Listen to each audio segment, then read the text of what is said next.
Guys, आज हम history का लेसन 2 करने वाले हैं, नेशनलिज्म इन इंडिया, जिसमें हम अब तक रूलेट एक्ट ऑफ इंडिया तक पढ़ कि अब महात्मा गांधी ने बोला कि अब क्या करना है, मास मूवमेंट करना है ना, मास मूवमेंट। ठीक है, तो मास मूवमेंट रोलेट सत्याग्रह फेल हो चुका है।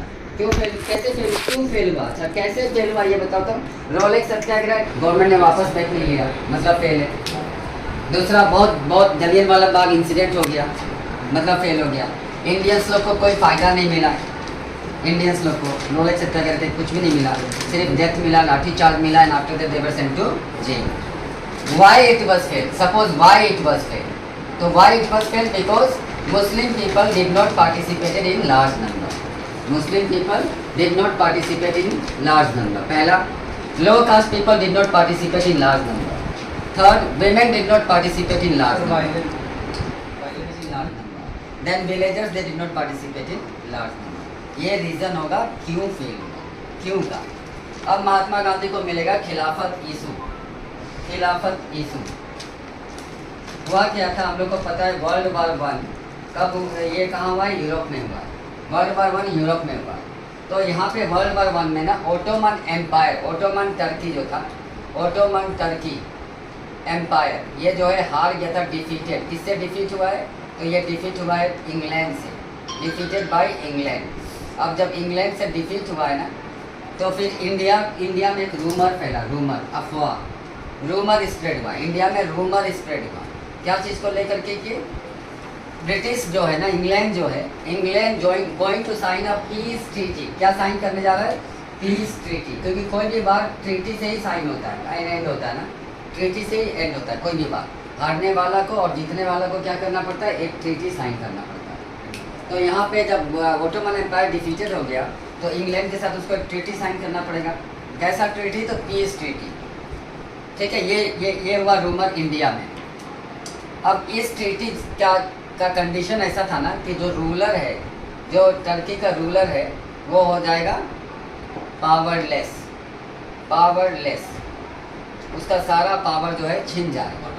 ओटोमन एम्पायर हेड जो होता है ना, वो टर्की का जो भी रूलर होगा ना, टर्की का, वही मुस्लिम कम्युनिटी का स्पिरिचुअल हेड होता है, स्पिरिचुअल हेड, या फिर हम लोग बोल सकते हैं रिलीजियस हेड भी, रिलीजियस हेड। उसका नाम क्या है? खलीफा। खलीफा उसको बुलाया जाता है, खलीफा। खलीफा रिलीजियस, मतलब उसका ऑर्डर सभी फॉलो करेगा, पूरा मुस्लिम कम्युनिटी ना, पूरा वर्ल्ड का उसका ऑर्डर फॉलो करेगा, जो वहाँ का रूलर होता है, हाँ, जो किंग होता है। तो उसका जो है ना, सारा मुस्लिम कम्युनिटी उसी का ऑर्डर्स फॉलो करता है, सारा मुस्लिम कम्युनिटी। अब कोई ऐसा चाहेगा कि उन लोग का स्पिरिचुअल हेड का पावर कम हो जाए, वो पावरलेस हो जाए? कोई भी नहीं चाहेगा। तो इंडिया का मुस्लिम लोग ने सोचा कि क्यों ना हम लोग खलीफा का पावर को सेव करें। कैसा पावर? Temporal power. ठीक है, टेम्पोरल, ये जो उस समय पावर था ना, वो वाला पावर को, जितना पावर था उसी को सेव करें, जितना खलीफा के पास पावर था उसको सेव किया जाए। क्यों इन लोग का दिमाग में आया ऐसा? क्योंकि इंग्लैंड साइन करने जा रहा था ट्रीटी, और इंडिया भी किसके अंदर था? इंग्लैंड के अंदर। तो इन लोगों ने सोचा कि अगर हम लोग इंडिया में, अगर ब्रिटिश लोग को अगर प्रेशर दें, तो हो सकता है हम लोग पावर सेव कर सकता है। किसका? खलीफा का पावर सेव हो सकता है। तो इंडियन मुस्लिम लोग ना, वो लोग एक खिलाफत कमेटी सेटअप किया, खिलाफत कमेटी, खिलाफत कमेटी। इसका कहाँ पे सेटअप किया? तो बॉम्बे में सेटअप किया। ईयर कौन सा है? तो 1920 में खिलाफत कमेटी सेटअप किया। तो यहीं पे क्वेश्चन आएगा, why Khilafat committee was set up in Bombay. तो पहला, to save the temporal power of Khalifa. पहले का जो पावर है उसका, हाँ, टेम्पोरल पावर लिख सकता है, क्यों? पावर को सेव करने के लिए। ठीक है, तो पहला रीजन होगा to save power, to save power of Khalifa. ठीक है, power of their spiritual head, या फिर खलीफा, कुछ भी लिख दो, स्पिरिचुअल हेड और रिलीजियस हेड, उसको सेव करने के लिए। दूसरा, ब्रिटिश पे प्रेशर देने के लिए, इंडिया में ब्रिटिश पे प्रेशर देने के लिए, ब्रिटिश पे प्रेशर देना है, ताकि वो लोग, इन लोग का बात मान लेना, मुस्लिम कम्युनिटी का बात मान ले, प्रेशर दे। और तीसरा रीज़न खिलाफत कमेटी ये होगा कि मुस्लिम लोग को, इंडियन मुस्लिम लोग को यूनाइट करने के लिए, यूनाइट यूनिटी आ जाए और सब लोग मिलकर ब्रिटिश गवर्नमेंट पे क्या करें, प्रेशर दें। इससे क्या होगा कि खलीफा का पावर सेव हो जाएगा। तो ये तो था खिलाफत ईसू। तो खिलाफत ईसू क्या था? During the first world war Ottoman Turkey Empire was defeated by England, and the rumor spread in India that England was going to sign a peace treaty with Khalifa. तो peace treaty तो था, वो rumour था। हाँ, वो rumour था ना, और ट्रीटी के तो बारे में है ना अभी। हारा तो था। हाँ, हारा तो था। Peace treaty with Khalifa, and according to that treaty, the ruler of Turkey was going to become powerless, as the ruler of Turkey considered as a spiritual head of Muslim community. So the in Muslims in India they decided to save the power of Khalifa. उन लोग ने decide किया, उसके लिए क्या बनाए? खिलाफत committee बनाए। ठीक है, खिलाफत कमेटी बनाए, बॉम्बे में बनाए 1920 में। यहाँ पे दो ब्रदर्स लोग का नाम बहुत फेमस है, अली ब्रदर्स। उन लोग को लगता है अली ब्रदर्स। इसमें एक अली का नाम है मोहम्मद अली और दूसरा का शौकत अरे अली। खिलाफत कमेटी कौन सेटअप किया था? ये मुस्लिम कम्युनिटी किया था। नाम लिख सकता है अली ब्रदर्स, अगर ऑप्शन में को लिखा जा सकता है। ठीक है, मोहम्मद अली और शौकत अली, इन लोगों ने बहुत एक्टिव रोल पार्ट किया था, बहुत एक्टिव रोल था इन लोग का। तो इन लोग ने बुलाया ना, they called Mahatma Gandhi for suggestion. इन्होंने गांधी को बुलाया क्या चीज़ के लिए? सजेशन मांगने के लिए कि क्या करें कि हम लोग का खलीफा का पावर बच जाए। और महात्मा गांधी वहाँ जाता है और उन लोग को सजेस्ट करता है सत्याग्रह करो। अब क्यों महात्मा गांधी को बुलाया? Because during that time Mahatma Gandhi 3 movements were already successful. Mahatma Gandhi became the Masiha of India. The people started realizing that Mahatma Gandhi was going to solve the problems of India. He was already international figure. That is why they decided to call Mahatma Gandhi for suggestion. इसलिए महात्मा गांधी को suggestion के लिए बुलाया।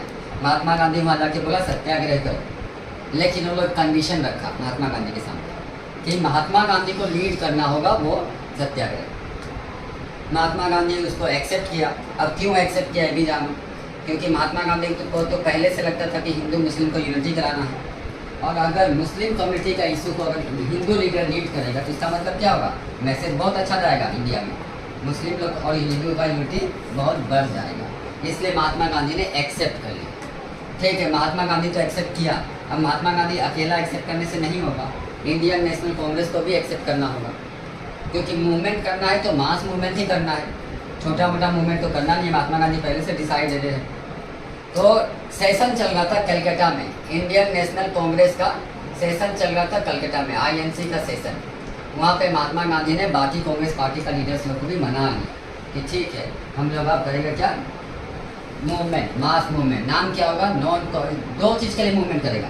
महात्मा गांधी यहाँ तक नाम नहीं बताया, 2 रीज़न के लिए मूवमेंट करेगा। सेशन कौन सा ईयर में चल रहा है? 1920 सेम ईयर है सर। ठीक है, एक तो स्वराज के लिए मूवमेंट करेगा, स्वराज के लिए, और दूसरा खिलाफत के लिए, खिलाफत ईसू के लिए। ठीक है, उसका लिए मूवमेंट करेगा, 2 चीज़ के लिए। क्या लिखा है? Session Calcutta session. ठीक है, कलकत्ता सेशन में महात्मा गांधी ने कन्विंस कर लिया किसको? बाकी इंडियन नेशनल कांग्रेस का लीडर्स को, that the Congress party would launch a movement for what? Swaraj and खिलाफत ईसू। उसके लिए लॉन्च करेगा मूवमेंट। तो ये सब था खिलाफत ईसू। 1920 में ना जो INC था, इंडियन नेशनल कांग्रेस था, ये डिवाइड हो गया 2।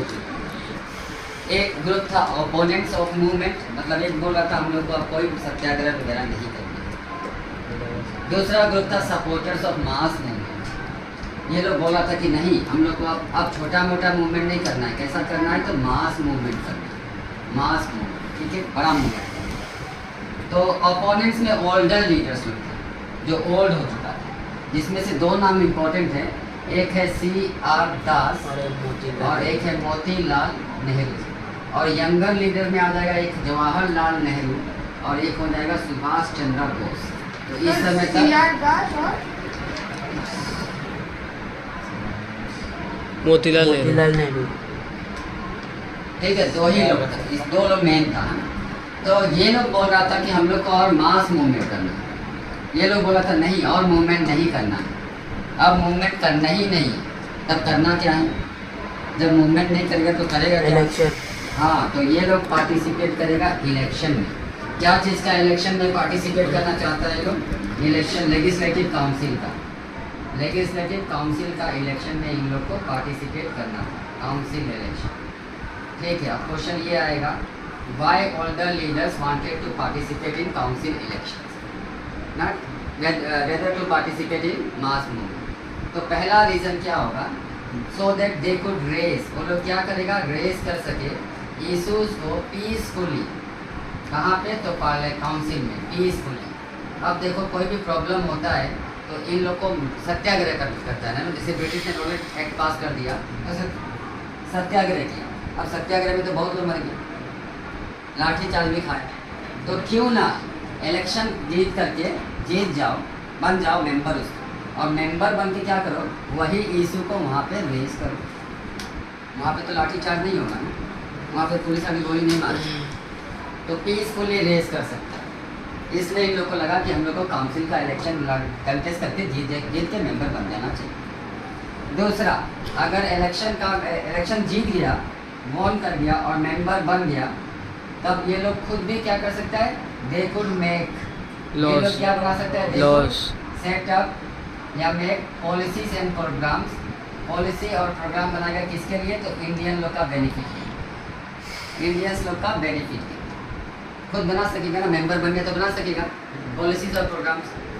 थर्ड, अगर ये लोग जीत गया तो दे कुड फोर्स, ये लोग फोर्स कर सकता है किसको, ब्रिटिश को, फोर्स कर सकता है ब्रिटिश को इंडियन लोग के लिए पॉलिसीज और प्रोग्राम बनाने के लिए, इंडियंस लोग के लिए बेटर लॉज बनाने के लिए, पॉलिसीज बनाने के लिए, प्रोग्राम्स बनाने के लिए फोर्स कर सकते हैं।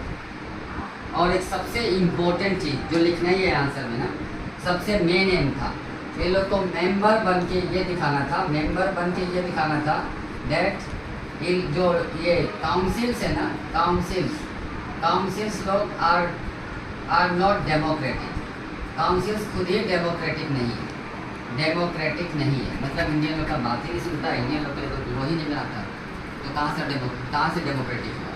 तो ये इंपॉर्टेंट पॉइंट है ना, they wanted to contest the election, specially the senior leader of Congress party, so that they could become the member after winning the election and should show the members that the councils itself were not democratic, इसलिए लोग को participate करना है। अगर parliament में सिर्फ तुम्हारा लिए लो बने तो क्या डेमोक्रेटिक हुआ? यहाँ का काउंसिल में किसका लिए लो बना था, किसका बेनिफिट, ब्रिटिश के लिए। क्या जिसके लिए फोर्स है ब्रिटिश को, ये पॉलिसी सब लॉज बनाओ, पॉलिसी बनाओ, इंडियन के लिए, हाँ इंडियन के लिए कर पाएगा ना, मेंबर बन गया है जब इंडियन का कोई मेंबर बन जाएगा तब तो इंडियन के लिए तो फोर्स कर पाएगा ना। ब्रिटिश काउंसिल हाँ नहीं है, हाँ वो दिखाना चाहता था ये। ठीक है, तो ये काम के लिए यही लोग बनाया क्या, एक पार्टी, स्वराज पार्टी, क्योंकि कांग्रेस पार्टी जो है ना, वो तो उसमें एक और ग्रुप है जो सपोर्टर ऑफ मास मूवमेंट है, वो लोग तो बोल रहा है कि और बड़ा मूवमेंट, तो वो लोग तो काउंसिल इलेक्शन में नहीं जाने वाला, तो Congress party as a whole तो कंटेस्ट नहीं कर सकता इलेक्शन, तो एक और पार्टी बनाना पड़ेगा। तो इन लोग ने कांग्रेस पार्टी में ही एक पार्टी बनाया जिसका नाम रखा स्वराज पार्टी। स्वराज पार्टी क्या करने के लिए, इलेक्शन को कंटेस्ट करने के लिए, इलेक्शन कंटेस्ट करने के लिए। कौन सा इलेक्शन, तो वही लेजिस्लेटिव काउंसिल। ठीक है, पहला पॉइंट मिल गया, मेन एम यही था, इलेक्शन कंटेस्ट करने के लिए ही बनाते हैं पार्टी।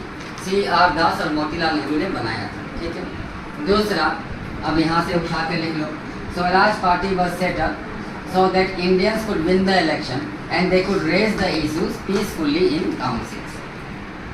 ठीक है, Swaraj party was set up so that Indian members could set up programs and policies which would be beneficial for Indians.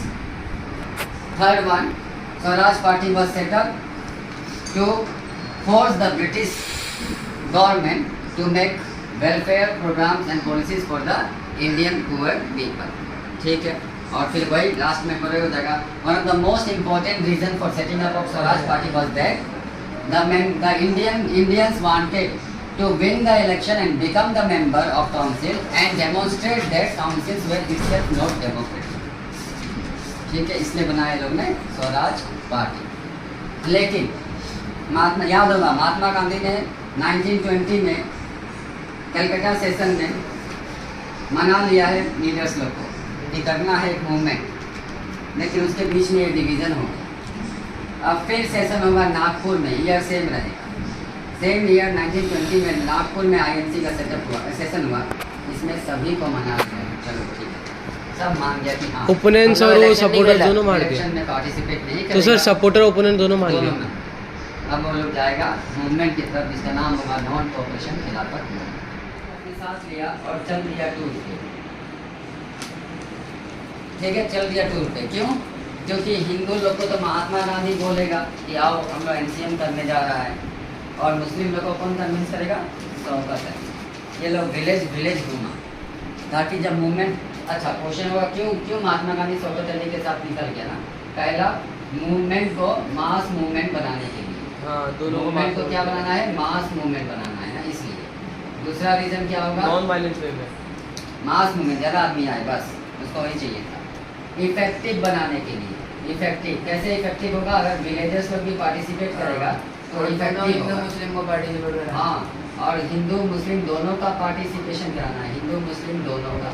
इसलिए महात्मा गांधी जो है चला जाता है कहाँ पे? विलेजेस एरिया में चला जाता है। किसके साथ? शौकत अली के साथ। क्यों शौकत अली के साथ? क्योंकि मुस्लिम लोग को तो कन्विंस वही कर सकता है ना। अब हो जाएगा चैप्टर स्टार्टिंग, पूरा खत्म हो गया यहाँ से। तो आज हम खिलाफत मूवमेंट में ये समझे कि कैसे महात्मा गांधी दो मुस्लिम भाई के साथ मिलके एक मूवमेंट किया, जिसके चक्कर में जो सेशन किया था कलकत्ता में, उसमें दो ओपोजिशन पार्टी